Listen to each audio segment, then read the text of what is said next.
And here is Lionel Messi on remembering the great Maradona. He says it was a very special game because it was the first without Diego. We know what the national team meant for him.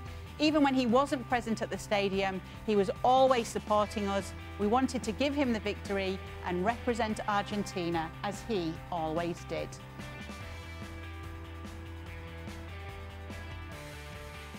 Unfortunately, they didn't get to give him the victory. Lionel Messi did score, though, although Claudio Bravo had a big say in them not getting that win. Yes, he did. And whatever chances Argentina created, no surprise, it came from Lionel Messi. Now, what's frustrating about Argentina is that it's not like it was a bunch of chances. Yeah, Claudio Bravo made a couple saves, but saves that you expect them to make. And if it's not coming from Lionel Messi, much like it happens with Barcelona at times, it doesn't seem like it's happening at all for Argentina. It doesn't feel like there's somebody else that can create for himself. And it wasn't until late in the match when Lionel Messi kind of threw himself to the right-hand side and was isolated in 1v1 situations. And then he sort of started saying, okay, well, I'm going to take this guy to the inside. I'm going to find this shot to the far post. Claudio Bravo was making the save. But in order for him to have the freedom to throw himself into that part of the field, there has to be creativity coming from somewhere else. Because otherwise, what happens is, if he throws himself out there, then there's nobody providing service. If he throws himself to the middle to provide service, then there's nobody to provide the service to, because everybody else is just kind of watching Lionel Messi play. Lautaro Martinez was somewhat active. Some of the changes at halftime actually made a difference for Argentina.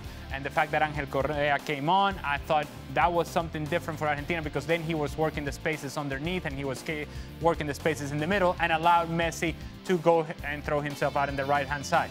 Overall, I just think Argentina is too slow with the possession, becomes too predictable in the attack, and Chile did just enough to defend Argentina well enough to keep this at 1-1. So are Argentina going to have some of the same old problems when it comes to the major tournaments? Well, I just don't know who else is going to walk through that door.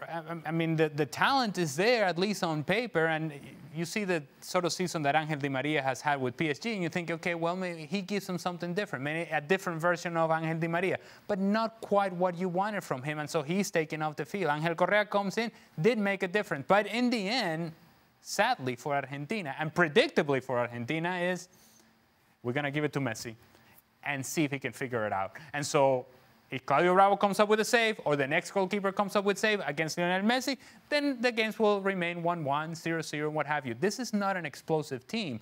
And when you think about how difficult it is to qualify in CONMEBOL, well, at some point you have to find a rhythm in an additional options. And we just don't have that from Argentina. It's Lionel Messi's show, and then everybody else just kind of waiting for him to do something. Yeah, well, obviously, as you mentioned, so tough, these qualifiers. These are the standings as it is. That was match day 7, but obviously there was that round that was missed in March. It's been postponed, so it was essentially like match day 5. Argentina's still up the top there. They can be leapfrogged by Ecuador, who will be in action against Brazil at the time of recording. Those two still to play. So they're still not in a bad position at this stage, Ale. No, and when I say what I'm saying about Argentina, I'm just telling you, I watch a team play that I think could be better, should be better, and yet become predictable. However, the early returns in this very early CONMEBOL qualifying campaign has been very positive.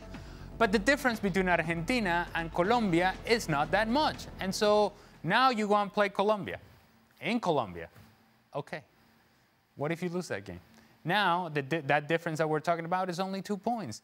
And that's exactly the larger picture here in CONMEBOL, is that a couple of results go your way or go against you, and now you're sort of chasing points somewhere else. You do not want to be in a position where this becomes stressful if you're Argentina. Colombia now playing a lot better. Obviously, this result against Peru will help, and they'll feel like they're very confident against against Argentina coming up, and that, I think, it's going to create problems for Argentina. Argentina should be comfortable in the CONMEBOL qualifiers, and yet they're not. And part of that reason is because they're very predictable in the attack. Yeah, as you mentioned, always surprises in this World Cup qualifiers. When it comes to South America, which of the big teams do you think are in danger of not getting through? Well, I wouldn't say a big team, but Peru, who made it to the last World Cup in 2018, they're going to be on the outside looking in. And should we be surprised? I'm not sure. I don't know that I'm going to sit here and make an argument for Peru that they're one of the big teams in CONMEBOL, but they should be better than where they are in the standings. Chile is in trouble. And it was an important result for Chile against Argentina, but it was a necessary result given the fact that they've had a slow start to CONMEBOL. The other thing I would say about Chile is that they're going through a process right now in which the older guys and the younger guys are not quite matching up, and there seems to be a gap between the two.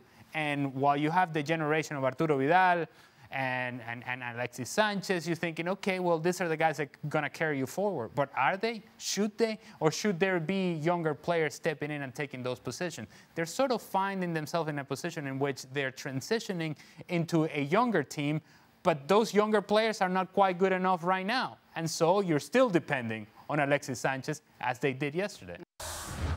Well, thank you very much for watching ESPN on YouTube. For more sports highlights and analysis, be sure to download the ESPN app. And for live streaming, premium content, and let's not forget as well, ESPN FC 7 days a week, subscribe to ESPN+.